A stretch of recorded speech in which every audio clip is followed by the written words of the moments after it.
FutureCon gives us a great opportunity to go through and engage in a more intimate environment. These smaller conferences really give us the opportunity to engage one-on-one with customers and to really put our voice out there and make sure that we get a little more one-on-one time with people who are coming through this conference. It makes it for a much more intimate, much more one-on-one, personalized experience with our target audience.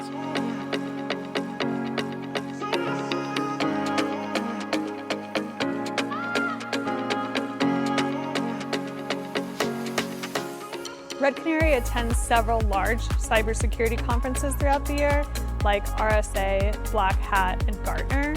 But it's really important for us to get out in the field and attend more intimate venues. And that's why FutureCon has been really great for us.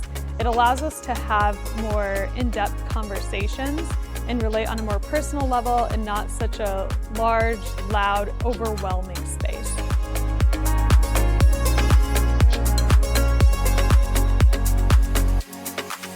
It's all about the mission, and the mission really is taking care of everybody here in this room, and I think that's what FutureCon really is trying to do. It's not about bringing in all the vendors or anything else. I mean, they're here to help support and help drive change, but when it comes down to it, it's about the people that are showing up both online and in person to better the world.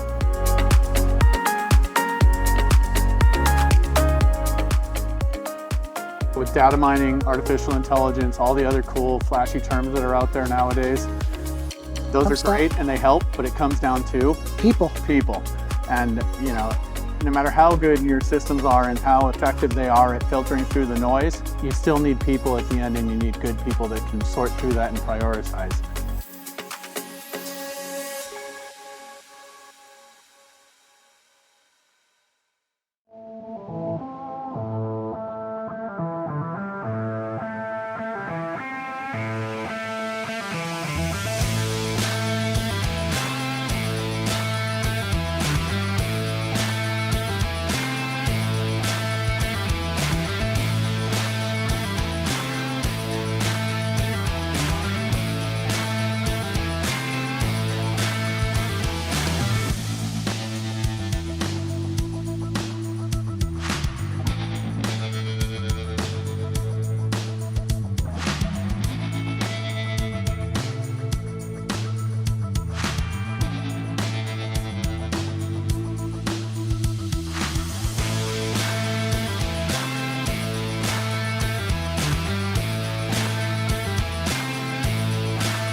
And we also have our local chapters of ISSA, and we have ISC Squared, we have OWASP here.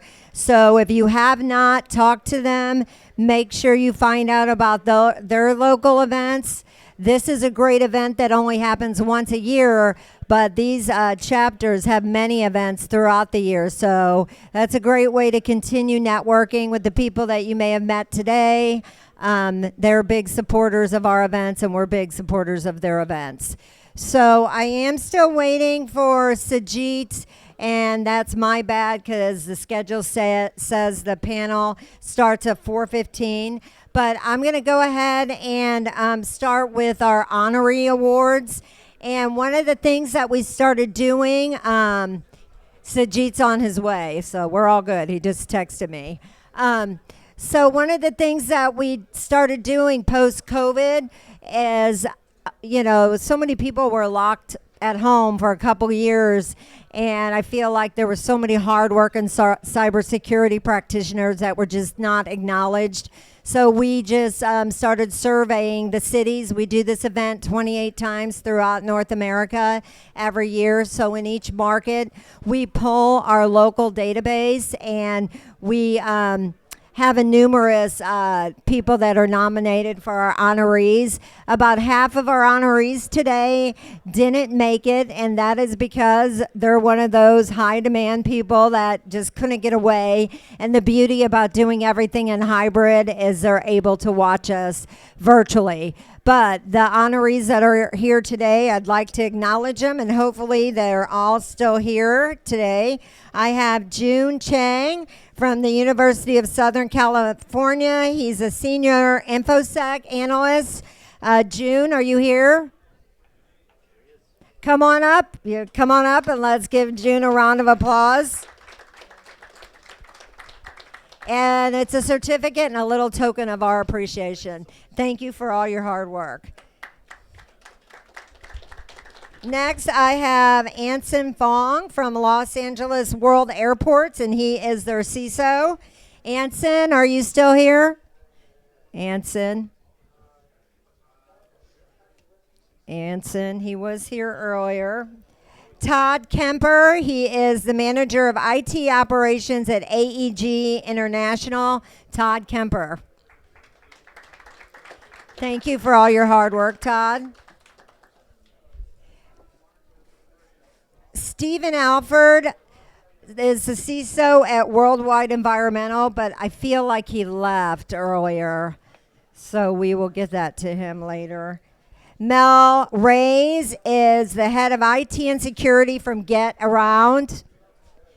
Mel Reyes, are you here? Mel is not in the house anymore. James Chen from Northrop Grumman is a senior principal of computer systems. James Chen, are you still here? James Chen. I'm going to announce a few of these people because I feel like some of these guys are out in the hallway. Cameron Byers is the cybersecurity manager at Cox Automotive. Cameron, are you in here? Okay, come on up, Cameron.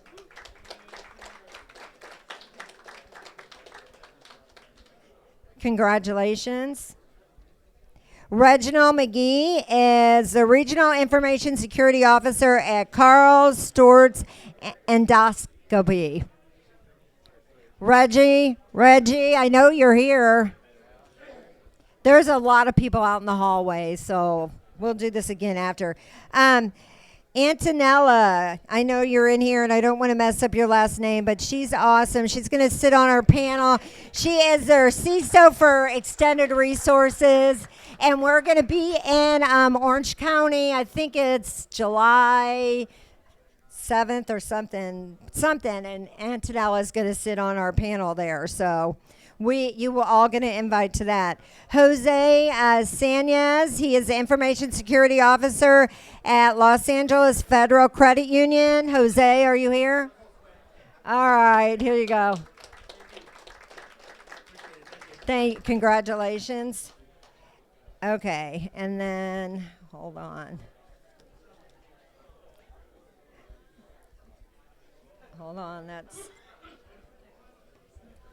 And then I have Eric Barraclow. He's the CISO from Evo Tech.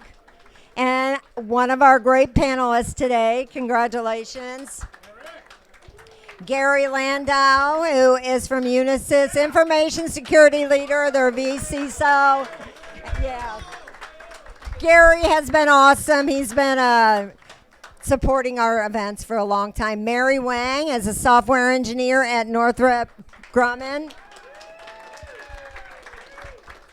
Mary's awesome. Congratulations, Mary.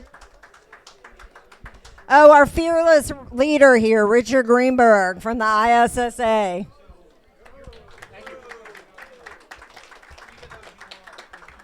And I'm going to wait.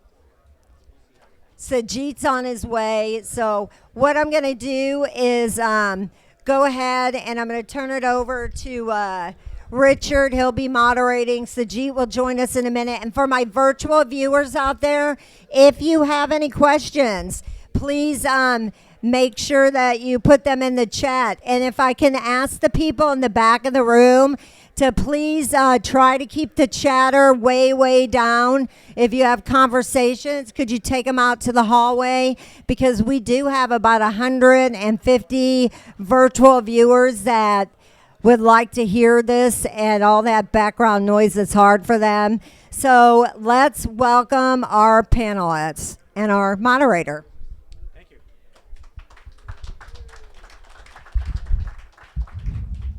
Can you hear me okay? How about now? Hello, everybody.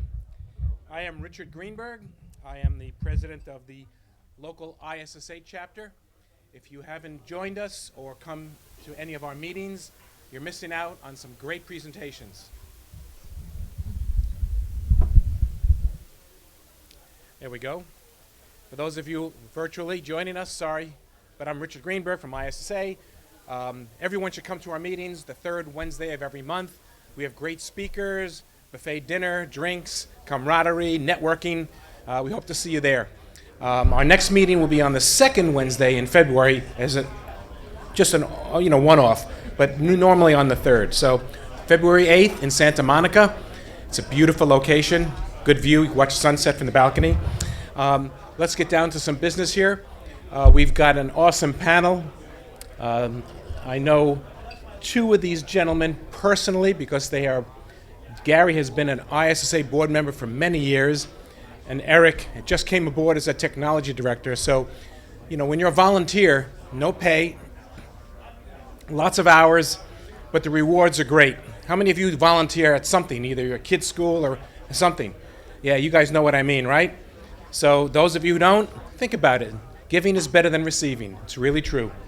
And the community benefits, and it's good for you and your career as well. So consider it. There's lots of volunteer opportunities with ISSA. As I said earlier, we'll have one more panelist. Our keynote speaker from this morning will be joining us any minute. But I'm going to start off. I was a CISO for 15 years, and then I went and formed security advisors. Those of you who need any pen testing, risk assessments, or software security testing, hit me up.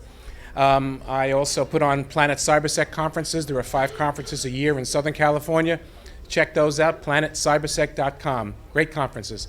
If you're a CISO, hit me up later. There's a private invite for something in February that I can't talk about. It's just for CISOs. So we have Gary Landau, as I mentioned, a previous ISSA board member, and he's a vCISO and security architect with Unisys. Let's give him a round of applause. Hello. Is this on? Is this on, actually? Can you hear us? Press the button. There is there? Oh, there we go. Sorry. See, CISOs, they're not Okay. hands-on. You understand. All right. Well, my job apparently is just to make sure that the sound and audio is working. So Richard already introduced me, but it's also great to see so many familiar faces. I know I've run into a lot of you. I know a number of you very personally. So thank you for joining us on this talk. I, as Richard said, am a virtual CISO, so I work with external customers, not internal to Unisys. So I have exposure to a number of different industries, and I look forward when we have this discussion to any questions you guys might field our way. To Gary's right is Paul Anderson, the CEO of NovaCoast. Not only is he CEO, but they're also a sponsor. Let's give it up for Paul. Thank you. So, real quick, NovaCoast is a professional services and product development company. We've got a little over 400 employees. Most of our customers are North America and Western Europe. Today we operate 5 SOCs, 4 in the US, 1 in the UK, and we're opening one in Shannon, Ireland this year. So that's kind of us at a high level. Good whiskey. Good whiskey. I don't know. And to Paul's right is Eric Barrettlow. As I said, he just joined the ISSA board as our technology director. Lots of challenges maintaining the website and our meetup and everything else like that. So he's already shown that he's a dedicated young man. So we appreciate that. what he does for money.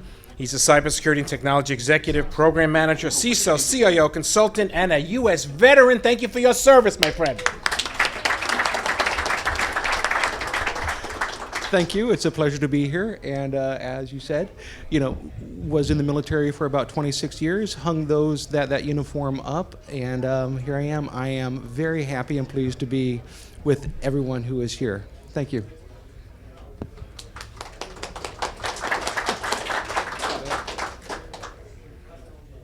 So I wanted to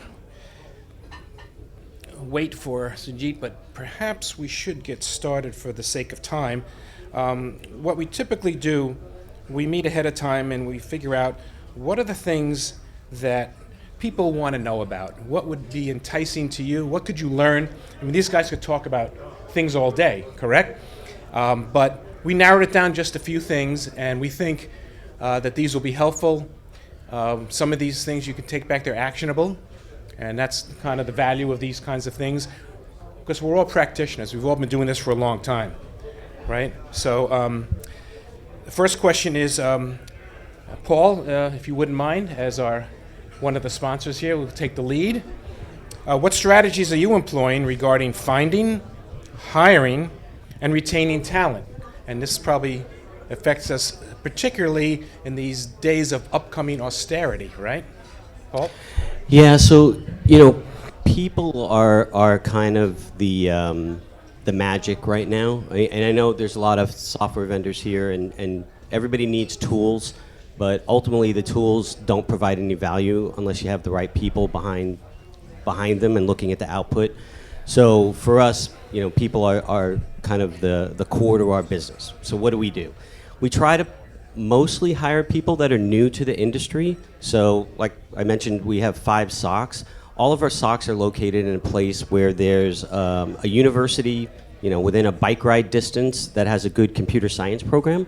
So we're hiring a lot of kids, some of whom are still in college. So we'll do intern programs when they're still pre-graduation, if you will. So we kind of let them try us out, we try them out, and a lot of them we end up hiring. But hiring people that are new to the industry isn't just about hiring young people out of college. We'll also just get people who are switching careers. We have a veteran program, which you'll probably appreciate. So we'll now take people that are just coming out of the service, whether they've been there for 5 years or 50 years.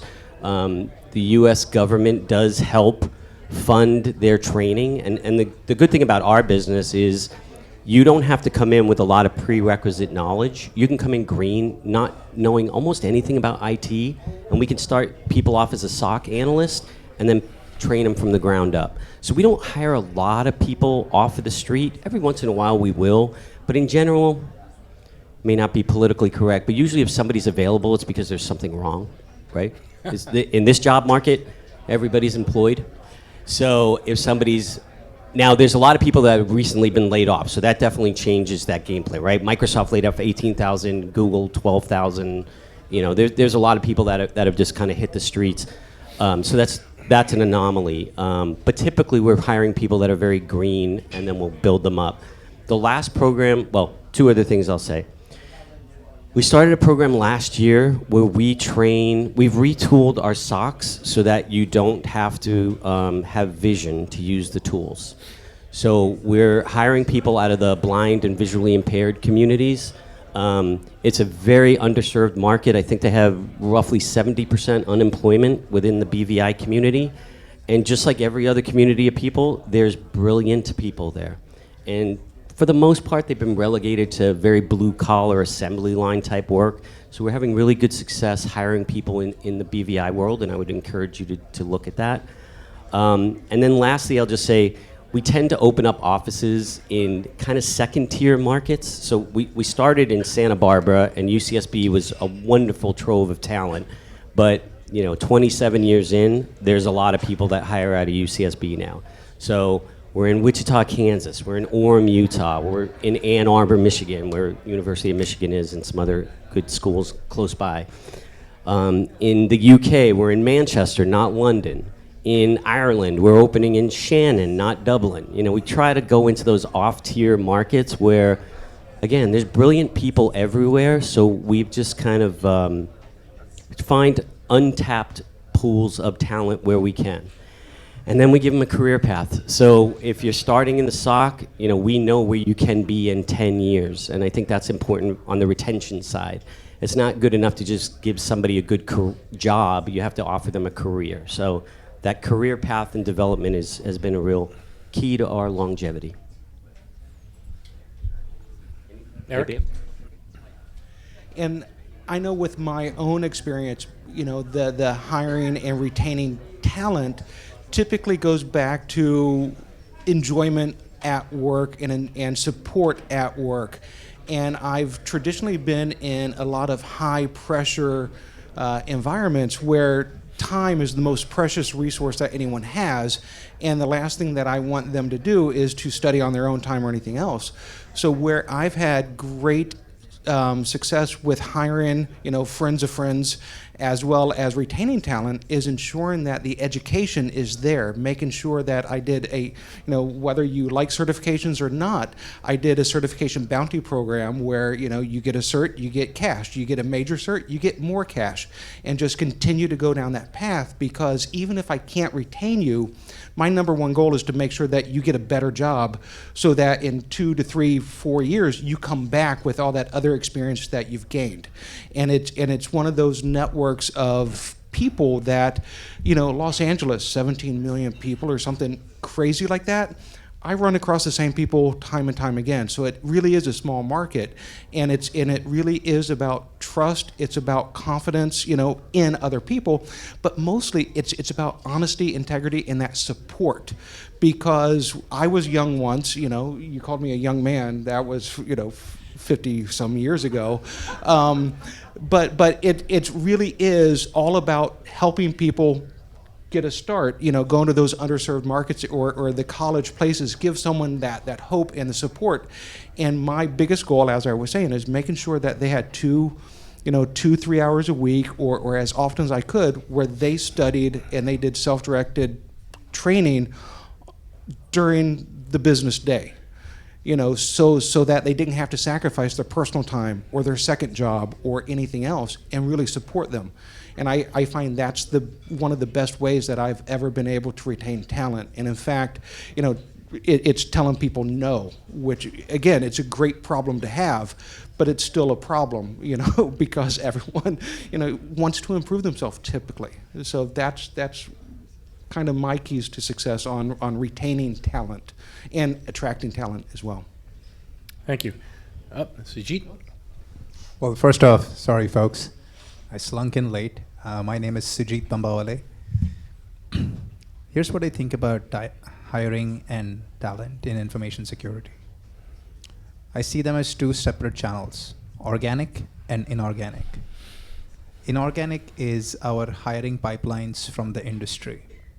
Historically, information security's inorganic hiring has been limited to the engineering academic space.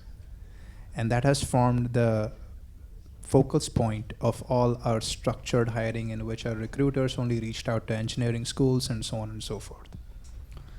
This has to evolve into looking at methods that assess for aptitude and interest, ideally demonstrated interest and demonstrated aptitude, which means you could have any background that you want, you could have any start in any technology or non-technology industry that you want, but you should be able to show the recruiter and show the company of your choice that you're truly interested in information security, and this is what you've done to further your interest, whether that is a certification, whether that is helping out at a community information security project, whether there are millions of ways to show your interest.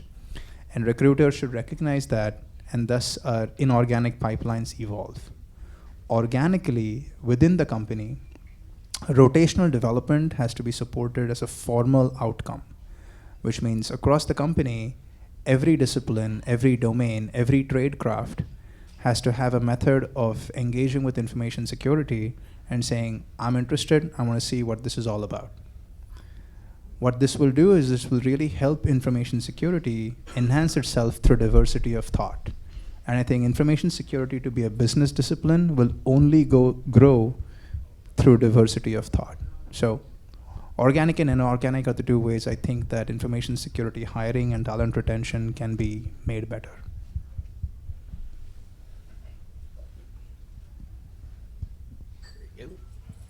So I have one small comment to add in, and I think, first of all, Paul, amazing ways of finding new hires. I think that's very innovative, and really odd that you found that the vision impaired community had such a untapped potential. So I applaud you for that. One of the aspects of the question was, how do we retain talent, especially in the times of austerity, where there's cost cutting? And one of the things that I frequently see when we come to cost cutting, first thing that gets cut, training budget. And that's the last thing that I cut, because I retain people by offering them training opportunities, like Eric with his incentives for getting certifications. So to me, that is one of the key things that I just wanted to add and emphasize that I use for retention. Very good. How many of you are football fans out there? Really? You gonna watch the game this weekend? So anyway, speaking of football, when the Dallas Cowboys a long, long time ago were relevant,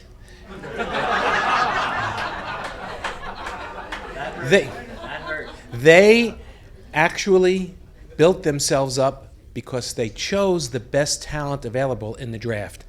They didn't just say, we need a right tackle, we need a fullback. They chose the best talent. They really did, and that's how they built it. I've interviewed people, and they didn't fit what I was looking for, but they were blowing me away in the interview. And I said, you know what? I'm going to make a space for them. I'll reorg, right?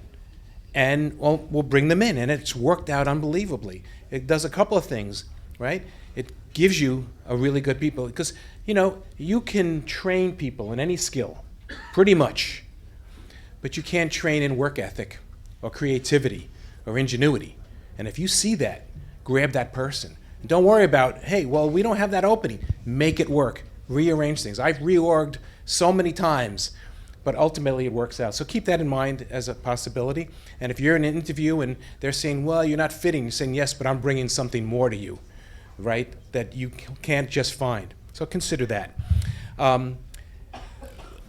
Gary started talking about austerity, and I know, Sujit, we were talking about trying to do more with less, right? Because all the signs are showing we might be heading towards a recession.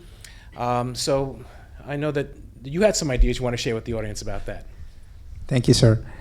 Yes, doing more with less in information security has a strange connotation, and I'll just recognize that at the very start. The costs of security tooling is not going down by any means. Security software, security platforms, they're not getting cheaper. So what does doing more with less mean? Doing more with less is really looking deep into disciplines, looking closely into domains, and looking closely into how information security supports your business in your companies, and seeing if that outcome is served by your security team. Now, in many cases, technology is just the delivery method. And what we really need is people who understand the business, people who understand the customer, and people who understand the markets that you're in to inform and educate the security team on what a good threat could be, what a good exploit could be, what a good security strategy could be. I mean, case in point, way back when, this goes back about 3 decades, so we were about to roll out, in a prior role, we were about to roll out a CRM tool globally. And this will ring a bell with a few of you. At the time, your passwords were protected by your anniversary date and your pet's name and your sister's name and so on and so forth. Now that seemed really nice in a US context, but take that overseas, and the higher density you get overseas, the customers there, or prospective customers there, started saying, You know, Sujit, everyone knows this about me.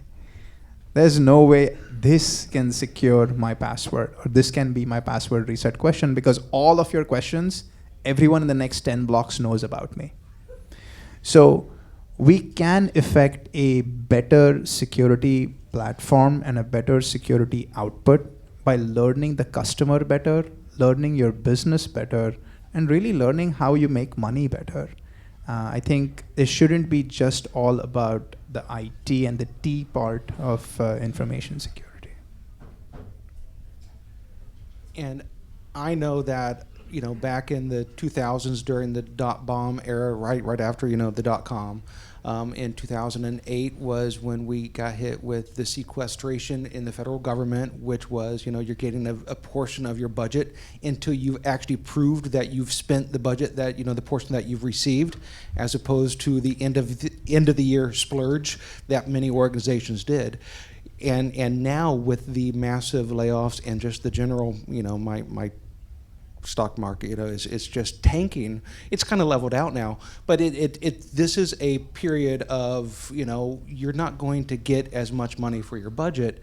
And I believe I think it was eCentry who mentioned the security vendor landscape, the security tool landscape, and that, the average customer or the average enterprise has 50 security tools or something insane like that. What I'm seeing right now is just a tools reconciliation, because if you're not fully using a tool, you're not having a good return on the investment. And more importantly, if you have so many tools, you're now frustrating your staff who has to do so many different manual steps. So this goes back to the retention and that joy of working. It all goes back to what do you need to actually satisfy your purpose in the business.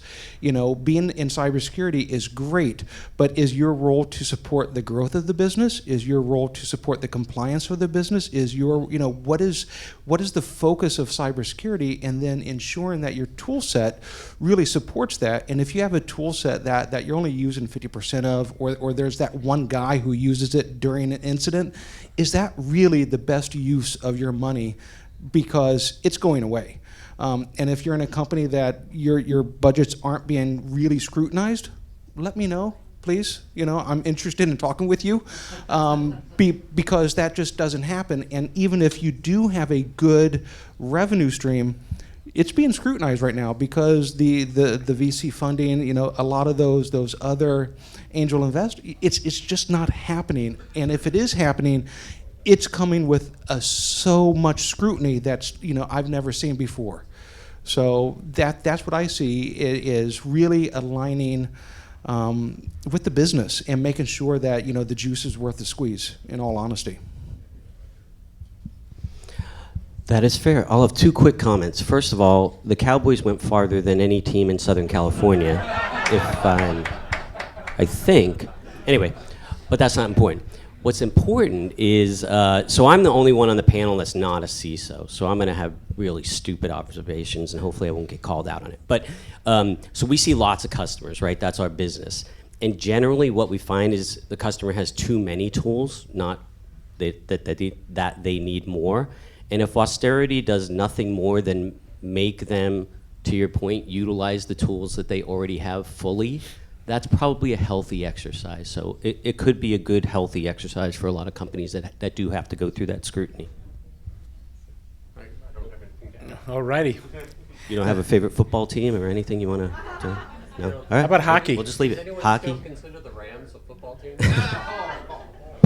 Hey, in all fairness, they had a ton of injuries. And come on, it was only last year. Didn't they do something pretty good? Yeah. Come on. Last year? So last season. Is that America for you? Okay. Do we see a retooling of how we defend, right? A strategy of working with the business to focus only on the high risks that we encounter? Eric, we were talking about that, and I think you want to comment on that. Yes, and this goes back kind of into the austerity or the shrinking budgets, or just having to justify the budget that you have. It really is aligning with the business on if it is a high value asset, a high value intellectual property, if it's the keys to the kingdom, it's really aligning with the business as to what you should protect as to what level. What kind of rigor do you put into all of the controls, administrative controls, technical controls. But at the same point, it's really taken the time to assess the vulnerability as to whether it is vulnerable for you.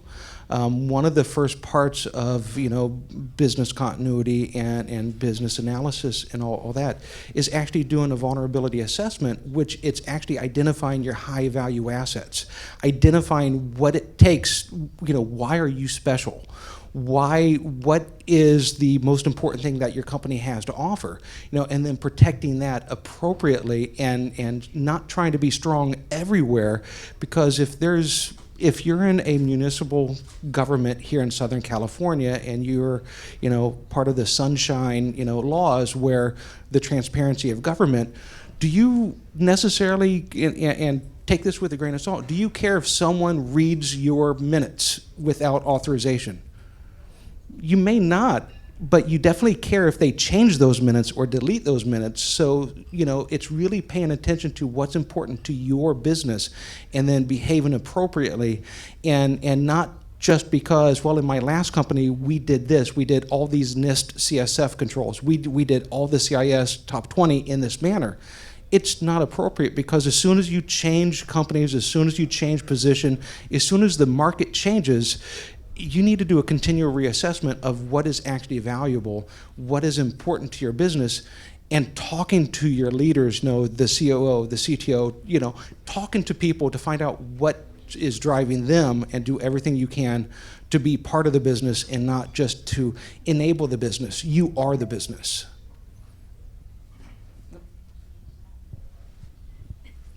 So one thing I'll add to the tools or retooling is stuff that we've already started covering about how there's so many different security tools in our environments.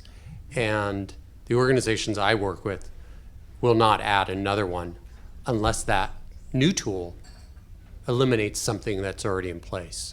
So for an example, Zero Trust Network Access. Banyan has a Zero Trust Network Access solution. And that product and that segment is also a VPN replacement. So you get to get rid of something. You're not just adding more, but you're replacing something with something better. So that's what we look for in our security portfolio. I will say from our perspective, there's been a renewal in, if anybody saw Adam Gray, our CTO, present this morning, the real-time tools are not that much better than they were 20 years ago. So there's more of an emphasis on vulnerability management, threat hunting, like what am I going to do proactively to look for all the stuff that my EDR, MDR, XDR tools missed. So it's not so much a refocus of tooling, it's just coming to the realization that there's no way that the tools caught everything. So what am I going to do to go find out what they missed?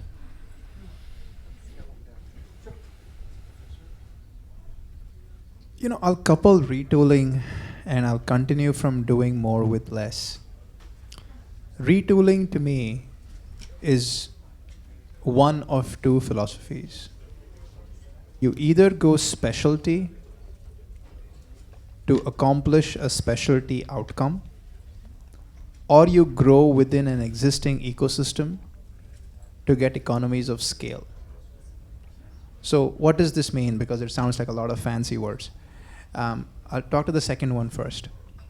Economies of scale are effectively, think of them as getting an enterprise license agreement with a larger player, and that larger player has typically acquired some smaller players to increase its portfolio of capabilities, which means label X that used to be doing just one or two capabilities before has now grown through inorganic acquisition to do A, B, C, D, E, F, G.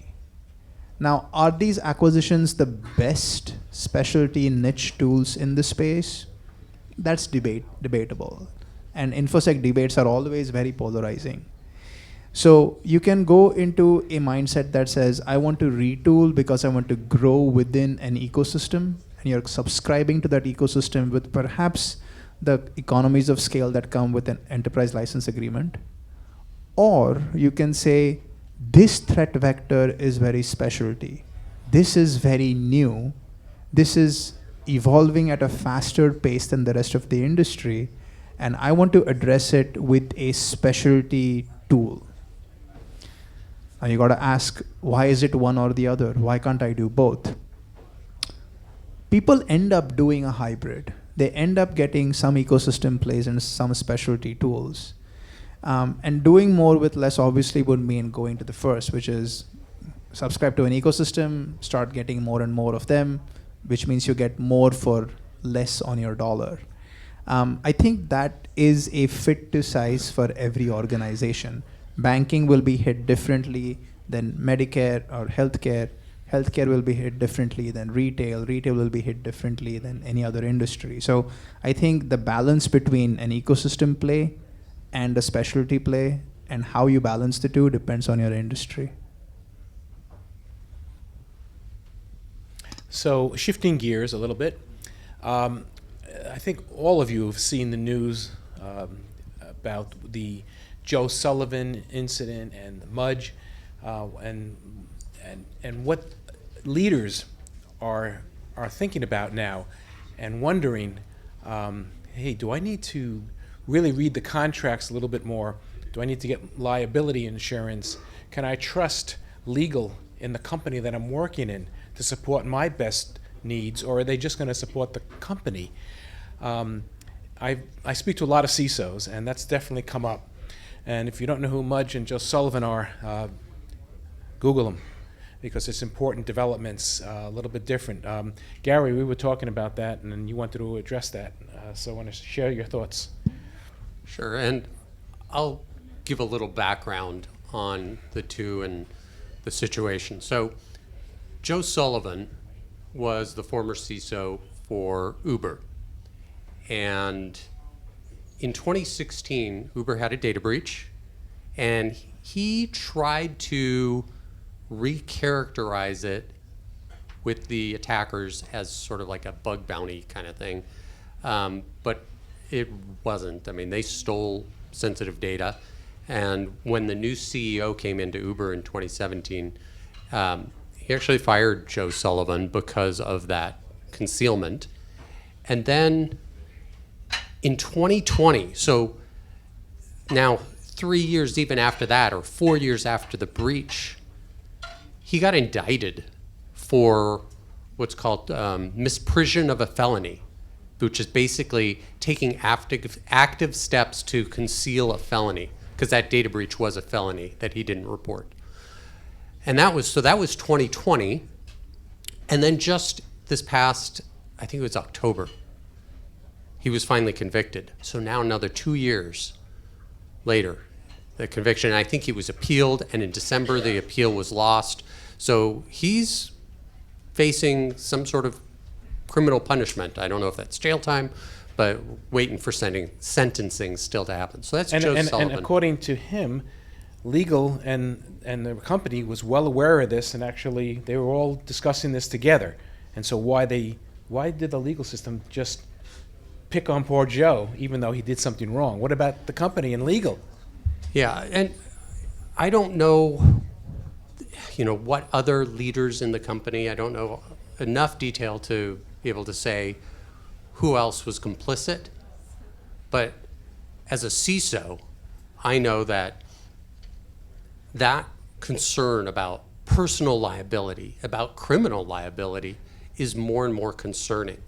And I think that also possibly weighed on Peter Zatko, who also goes by the nickname Mudge, who was the former CISO at Twitter, who was the whistleblower at Twitter. And he made the claims that Twitter's security posture was egregiously terrible, and that the executives were misleading the shareholders, misleading the regulators, and misleading the board. And he probably didn't want to have the same sort of pattern befall him that happened with Joe Sullivan. I'm just presuming that that's what I would be thinking. And so he became a whistleblower, and he said, I'm not going to conceal this. I don't want to be considered guilty of misprision. So I think that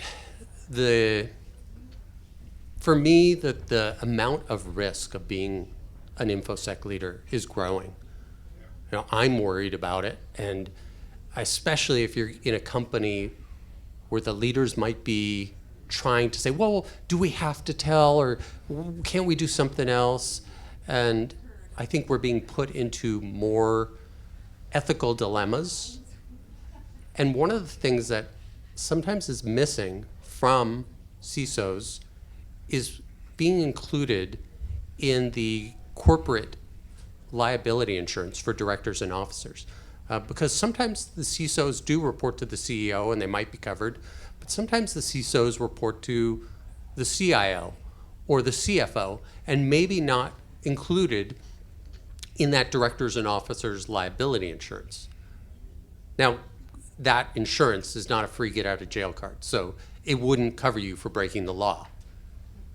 But there's a certain level of growing risk as well as stress, and it makes us all question about whether or not or how to approach these dilemmas.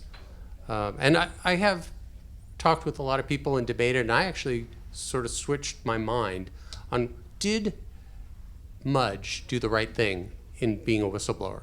Because one of the things that's really important as CISOs, as we've been evolving and proving our importance to the business, is to have that trust with the executives and be a part of the trusted inner circle of officers that cares about the business. But if they're concerned that we're going to be a whistleblower, how does that compromise that trust? So it's something that all I could say is, at least the very minimum, and I haven't applied for a job in over 6 years. I've been at my current company, but my next company, if there is a next one, I would definitely, aside from when they say, well, what do you want? I would say, I want, money, I want benefits, and I want that liability insurance. And Alex Stamos, some of you have heard of him. He combined with Krebs to form a new company, but he was a man of high principle. He stepped down from Yahoo and Facebook because of the actions of those companies. Yeah, so I'm the only CEO on the panel, so I'm going to jail before any of you guys. And you can judge me. I'm not going to do well in prison. I'm just not. This is not what this is made for. Well, I'll visit you. Yeah, I bet you will. No conjugal visits from you there, sir. So I'll just say I'm in a similar position to you, right? Like you're a VC, so you're customer facing. So we're in a similar position where we're monitoring the security tools for household name banks, and one company in the U.S., one of the 8 companies that's deemed too big to fail. So with that comes a heavy burden. So what do? We scrutinize the legal contracts that we have with our customers to much more detail than we used to, because I have to know what we're agreeing to be liable for. And then the other thing, I don't know if you do the same thing when you're advising customers, you document everything. If I say that you should do X, that can't be a conversation. That's got to be documented that I told you about this, right? We said that this was an issue in your security infrastructure and how to mature it. If you choose to ignore that, that's on you, not on me. That's the kind of things we do to limit our liability. But yes, it does concern me. I used to have a full head of hair before I started this thing. That was last week, right? Yeah. One of the things about being I was a program manager with the federal government, which, responsible for taxpayer dollars and things like that, was a lot of fiscal law courses, what you can do, what you can't do, what you will go to jail for, what you are personally liable for, but that also rolled over into my operational roles too, where whenever I had service desk agents and they were remoting into computers, it's educating them on, if you see something, there are certain things that you must report because otherwise you could be personally liable. You know, and there are laws like that right now where many of us in the IT field, much less cybersecurity, don't pay attention to. And it's very important to educate yourself as well as anyone you work with as to, you know, when no one's looking, doing the right thing and making sure you know what the right thing is. You know, if you are assisting a customer, and I don't care who it is, and you discover, you know, say child porn or child endangerment, that's a reportable thing across the board. So there are things that you need to be aware of. And then as you mature in your responsibilities within the government, you know, I kind of disagree or agree a little bit about we're trying to become that trusted advisor to the CEO, to the board, all the way through. In my mind, one of the ways I become that trusted advisor is making sure I'm not wishy-washy on ethics, making sure I'm not wishy-washy as to where I stand. If they ask me a question, they know where I'm going to land. And that's one of the things you just, you know, in my world, you establish and you set up. There's great things to joke about. There are great things to have that camaraderie with. And there are things in which you stand on, period. And that's something you need to establish with your coworkers as well.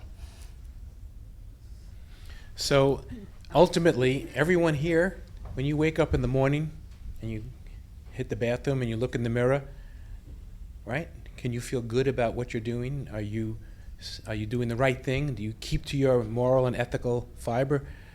That's what life's all about, my friends, right? Doing what you believe in and not compromise. Well, you got to compromise a little bit, but, right? It's hard. Yeah, it is. It's You're going, you. with oath or with not. Here, pass. It's hard. Sorry, yeah, you got to speak into Yeah, we're recording Oh, yeah. this. I was just going to say, it is hard whenever you face those ethical dilemmas when you're sitting at your QBR, when you're sitting at your board, when you're preparing, having a heart-to-heart conversation. It is hard, and if you're not challenged on a weekly, if not a monthly basis, you're working for a great company, or you are in the flow, and it's beautiful. And I mean, I'm no longer in that direct support area where I was before, and I'm still challenged with this frequently. And it's reestablishing your priorities, especially as life changes, as you change. It's always finding that moral compass and sticking with it on an ethical stance. And this is not to be confused with, hey, I told them that we need to buy this because we're not meeting our controls and we could be breached. No, upper management has the prerogative to accept your advice or not. Your role is to advise. So don't get bent out of shape if they say, no, we don't have the money for this. That's part of your job, right? And that's not an ethical dilemma, right? That's something that you just have to swallow hard and say, okay, I did the best I could. Gary. Yeah, one other thing to add, because sometimes these kind of conversations can seem theoretical, but I want to tell you for real, I did get questioned by a company I was working for some long time ago. They asked why I put that in email, that being a security issue, a security incident that happened, and they asked, well, but why did you do it in email? And that is a big red flag. They're trying to hide. They don't want it to be discoverable, right? Soon after that, I ended up leaving, right? Your integrity is getting questioned, you're getting put into an ethical dilemma. Sometimes you really don't have any choice but to start, looking on Indeed for a next opportunity. So this media hype, tons of it. I mean, we're heading more and more into that as a country, as a business, and all of us, we're seeing all this hype. How many of you have encountered you're up against hype versus reality when you're trying to advise upper management about security spend or risks, dollars, right? Because remember, upper management, C-suite, they speak 2 languages and only 2. And if you try anything else, forget it. Money and risk, that's it. Don't show them graphs, don't show them charts, don't say how many times we've been attacked. Irrelevant. you got to talk their language because they're business, right? But how many times have we seen where the media is hyping something and then they say, oh, we have to do this. No, that's not part of our, we did a risk assessment and these are the priorities, right? So talk about anything that you've encountered along those lines, what you've had to do to try to convince them, or do you see upper management just supporting you whatever you want? Well, first of all, I am upper management, and I'm hearing all the terrible things you're saying about upper management. I like graphs and charts and stuff like that. I mean, you can show me those. The reality is, so the media hype can be a good and a bad, right? No, the good thing about the media hype over the last few years has been nobody wants to be on the front page for the breach, right? Nobody here. So that is driving behavior in a good way. The hype about certain risks out there and if they're real or not, for me, I just have people I trust and I'm going to believe what they say. So it's not so much you have to do a formal presentation to me. You just have to earn my trust and be knowledgeable on the subject, and then I'm gonna take your word right up until I can't, right up until you prove that I can't anymore. Are you looking for a CISO by any chance? He's already applied, so, but if it doesn't work out with Gary, yeah. Okay, I'll pass it on. One of the things that I've encountered is certain CEOs, CIOs that start to get worried about the media hype about certain things, and one of the recent ones was like, oh my God, deep fakes. You know, how are we going to combat deep fakes? That's you know, undermines everything we're doing to, you know, do account and credential protection. So, you know, why even bother kind of thought. And the reality is, like, deep fakes have not gotten to that point where they are a threat to us.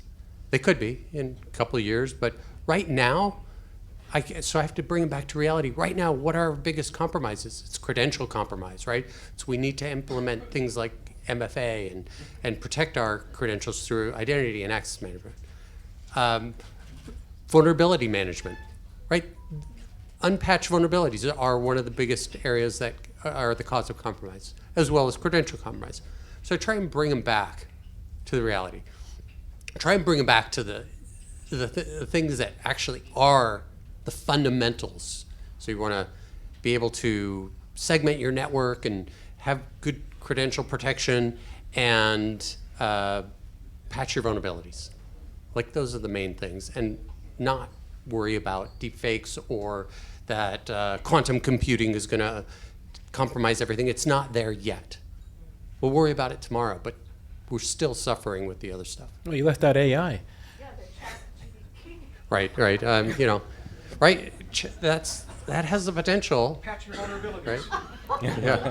Yeah. That just adds more emphasis on the need to patch vulnerabilities, because the AI environments can find those vulnerabilities more rapidly. So you're not going to have this thing where, oh, most of the compromises or vulnerabilities that have been around for 2 years, maybe the vulnerabilities are only going to be around for 2 months. So you're just going to have to patch more rapidly. Actually, this morning I just said to ChatGPT, give me 5 questions to ask a bunch of CISOs. Yeah. So I'll say that the number one thing that we find with lack of maturity with our customers, new customers, is patch management. They're not patching properly, and it's just the low-hanging fruit. You got to get that right, or everything else you're just wasting money. One word, 5 letters. It's starts with an L. Does anyone know? Media hype. The answer is Log4j. I think the end of last year, everyone said Log4j. Very few knew what it meant. Very few knew the pervasiveness of it, and even lesser knew what was actually required to fix it. But it was all over the news. It was all over the news as an iterative vulnerability that was being broken into, and all its patches were being demolished by attackers the minute they came out, which was true for the first 2 iterations, but that kind of died down within 2 weeks, if memory serves me correctly. Now, I don't want to diminish what Log4j was. Log4j was very poorly timed. It was during Christmas. It was on Christmas Day. And a lot of very, very fine young and women worked over Christmas and New Year on our teams, trying to fix all of the vulnerabilities that it threw up in all of the environments that were not really assessed for its presence. But the questions we got about Log4j, I think they far exceeded that timeline, and I think they kept on coming. And every time, and at this point, I think it's a joke when somebody says Log4j. I said, "Do you even know what that stands for?" So. One more thing to add, though. I don't know if that Log4j is a great example. I don't know if it's as much a media issue as it is a security software vendor issue. And a lot of them, they drive that kind of latest vulnerability narrative to sell product. And I think we need to hold our security software vendor partners' feet to the fire when they do that. You know, don't ring the bells unless this is really a problem that I need to solve. I mentioned AI. I also asked for an AI question, and it said, ask the panelists what they think of AI, what are the pluses and minuses, what are they predicting, and how will it affect security as a field? Anyone want to tackle that one? I think there's a lot of fear that AI can really undermine our security because it is going to be able to compromise things a lot quicker. And I think about like cars. Cars are an incredible invention, and they offer a lot of societal benefit. But cars can also be very deadly. And so on the freeways, we do have dividers and some sort of guardrails, at least to prevent some of the most egregious types of collisions. So Log4j, chat AI in general can be a threat, but I think it will be more of a benefit than a threat. And we just need to have some protections in place to try and control the areas of where it can be a threat. I'd say, has anybody seen a movie regarding AI that had a good ending? Right? Depends. If you're the AI, it has a great ending.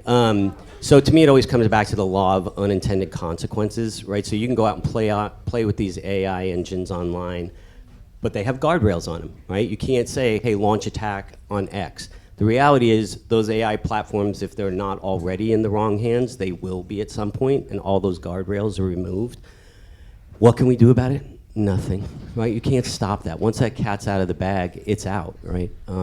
So it just makes us be more diligent about emerging threats. Be as much as you can one step ahead of the bad guys. Look at tools that come available, technology, and say, not only how can I use this, how can it be used against me, and what am I going to do to defend that? The last thing I'll say about that is, again, back to the software vendors. I think we have to question them when they say, oh, our back end has AI.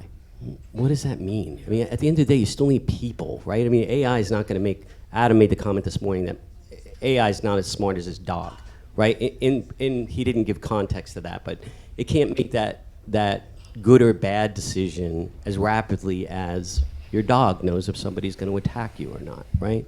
So I think that's where we just have to be real about, it's great if your tool's using AI, how are you using it? Please tell me you have your own data scientists, you're not just kind of using something that you found on the internet and reusing it for your purposes. Yeah, and AI won't pee on your rug either. If you ask it to, it will. I'm going to be real quick because your keynote was actually about the 7 intelligences or levels of AI. But I think right now AI is, honestly, it's kind of FUD, that fear, uncertainty, and doubt. It's like crypto.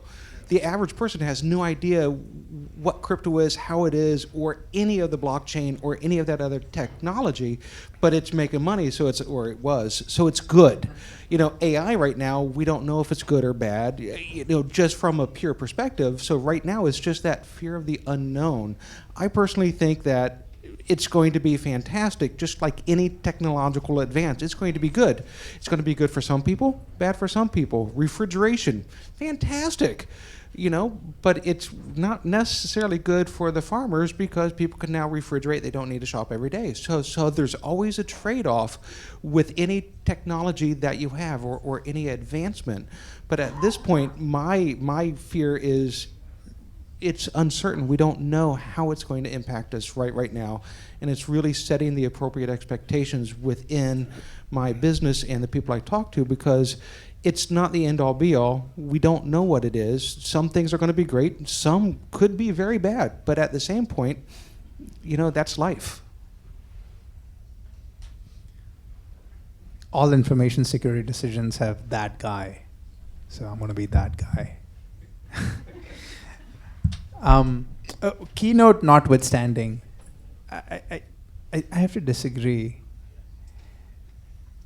I think we're all factoring in AI daily today. In my keynote, I mentioned try living without autocorrect for 5 hours, and you'll hate your phone. I'll give a few more examples. We are trusting our lives in these cars, going at 84 miles per hour because autopilot won't let you do 85 on the freeway. We are getting our streaming platforms cache the next 17 episodes of the next 3 kinds of shows that we will probably watch at the nearest telco, because we will probably watch them in the next 24 hours. So there are a lot of predictive decisions being made today that affect our daily lives that we are consuming without second thought. And I would say that living your life without AI that's seeped into our daily lives would be hard to fathom for any of us today.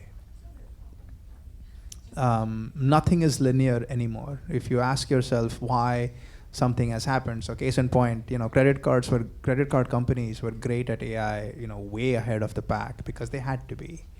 But now, if you make a $3 transaction at a gas station, sorry, is gas even $3 anymore? I don't know. It's true. Do you own a car? But so if you try buying a gallon of gas, 50 miles outside your regular stomping grounds, and you're going to get an alert from your credit card company saying, "Is this you?" Now it's no longer about the dollar value; it's about your typical circle of travel, which it has exceeded. And after some thought, you can say, I probably did this because of this. But the next time you're out skiing or snowboarding and it doesn't do that, you're like, well, why didn't it do that now? So it's not linear anymore. It's learning. It's learning you. It's learning your thoughts. It's learning your daily circle, so to speak. So I think AI has kind of seeped in pervasively into our entire ecosystem, into our entire lifestyles. And I don't think we can tear it out even if you wanted to. You remember script kiddies?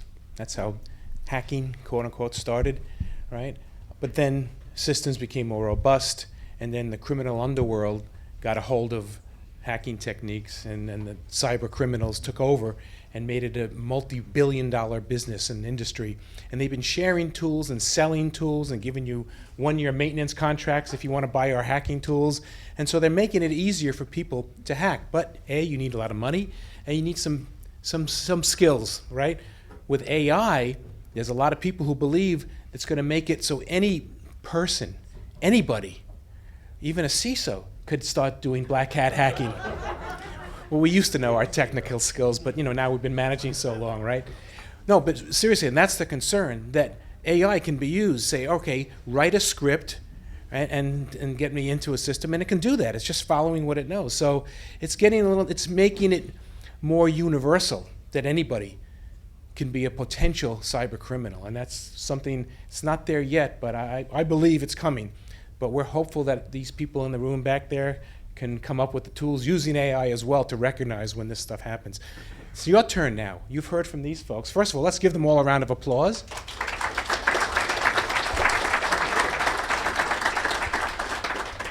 But we have time for a couple of questions. There's a mic, so make sure that, because we're recording, right? Barry, go ahead. Yeah. I just wanted to make the point that if AI is going to be used as a hacking tool, it could equally well be used as a defensive tool. Yep. That's all. And we think we had one up here.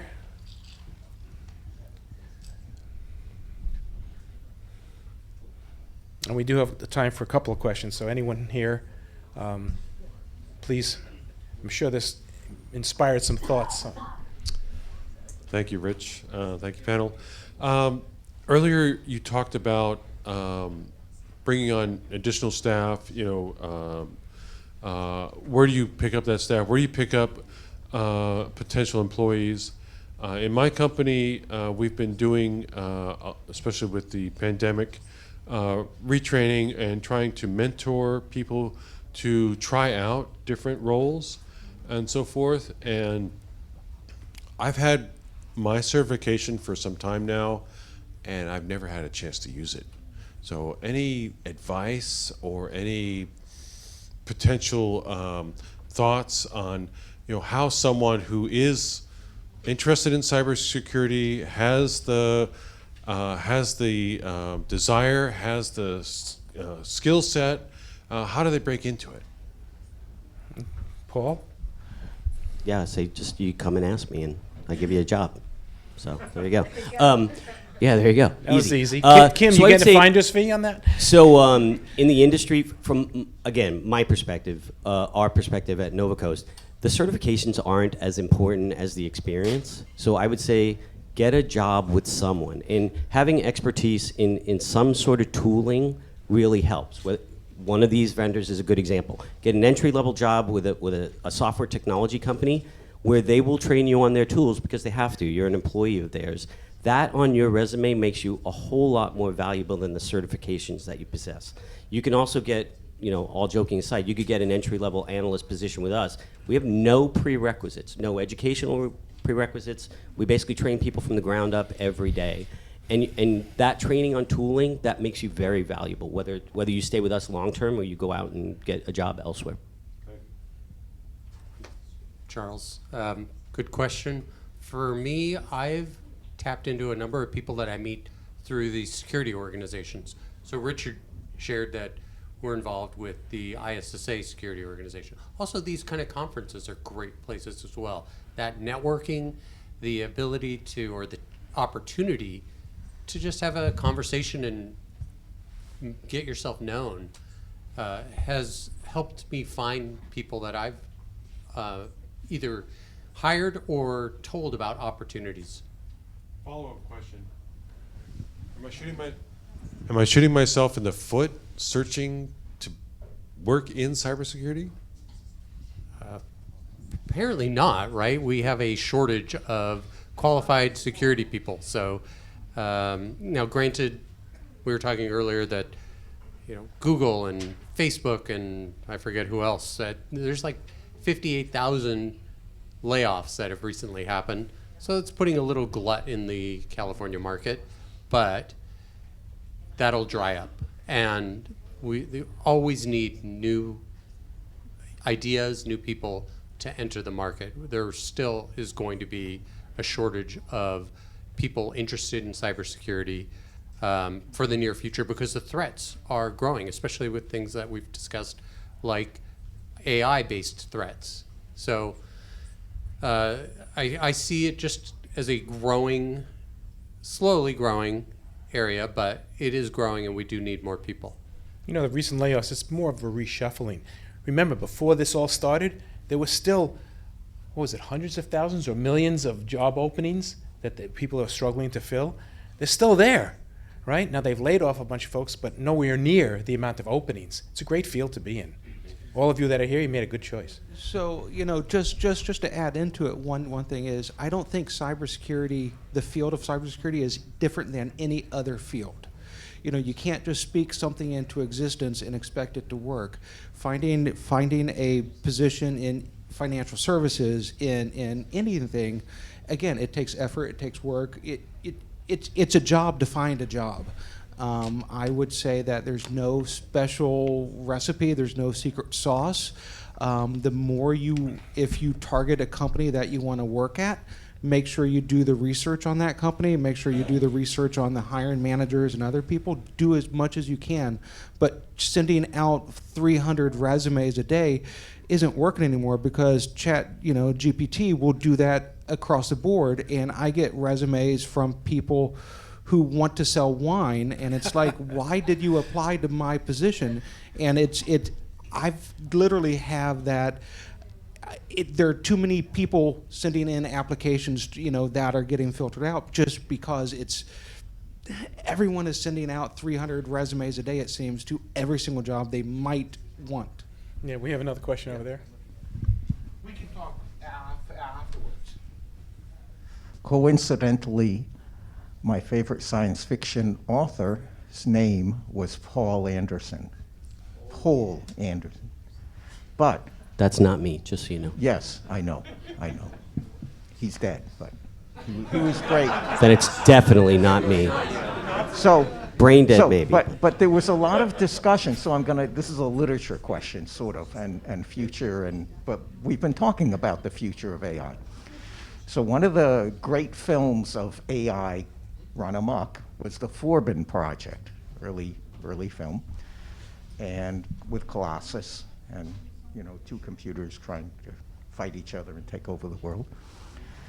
And then we also have Asimov's 3 laws of robotics, which govern how AI is supposed to behave. So my question is, how would that influence the future of AI? Yeah, again, I'm a CEO, so mostly I'm just eye candy. I'm going to ask these guys to answer that question. No. I'm out with that particular one, because I'm not a developer nor necessarily in charge with putting the guardrails around the AI. But the 3 laws, what are they? It's will not harm. I'm trying to recall the 3 laws. Mike?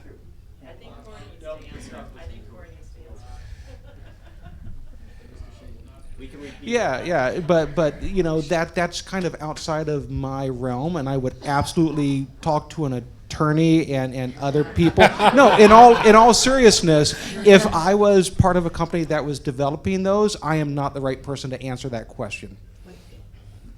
But again, it doesn't matter. If anything, history's taught us it doesn't matter what the original intent was of the application.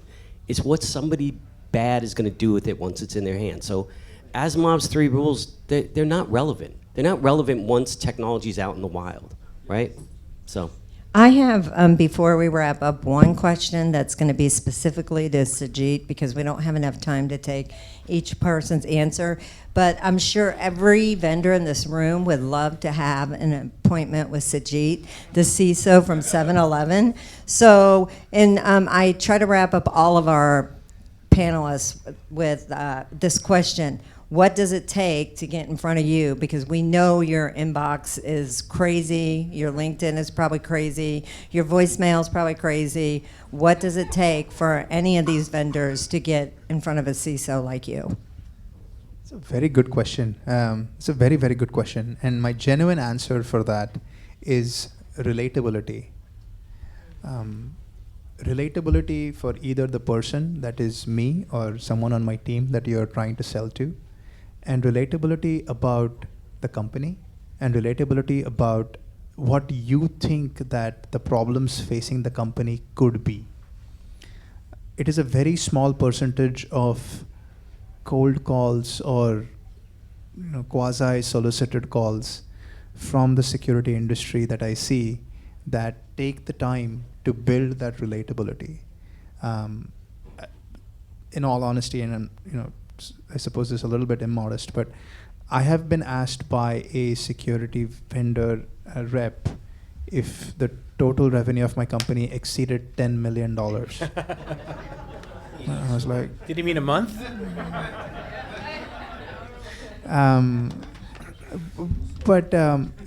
It's just relatability. It's really, they have to take the time to assess for themselves if they could be a good fit, and they have to take the time to objectively think about why they are a good fit for the problems that they think we face.